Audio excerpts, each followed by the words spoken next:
A while back, Advertising Age published an article entitled "Reorganization Doesn't Do It for Marketers."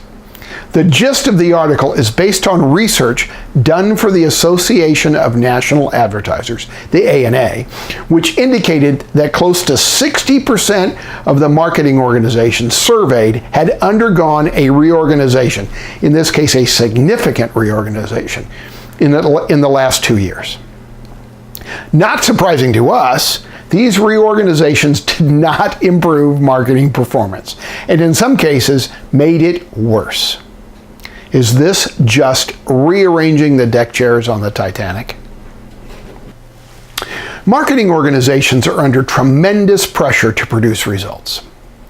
Chief marketing officers are still being fired at an astounding rate. While it's less than last year and the year before, it's still very high, and there is still talk of eliminating the position as unnecessary.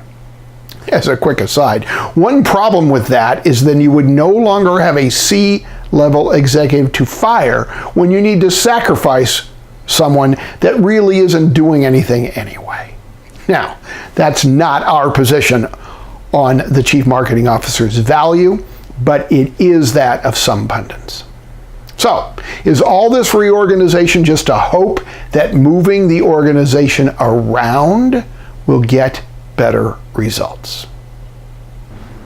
We actually see two problems with this thinking.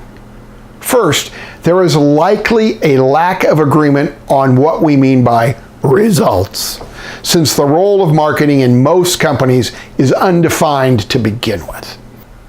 Secondly, even if that's not the issue, Deming taught us many years ago that the problem with most organizations getting the results desired is not because of the structure of the organization or the people in it, but rather the processes they're working to support.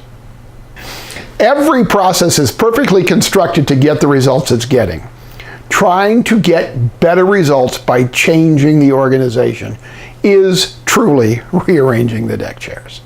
If you want better results, you have to examine the processes you're using. Redesigning your processes to get the results you want may also require a reorganization to facilitate their effective implementation. However, first comes the process redesign, then comes the organizational design to support it, not the other way around. For an additional viewpoint on reorganizations, take a read of our principal Baird Bookman's white paper. Let's reorganize. That way we won't really have to manage. You can download it by using the link at the bottom of the screen.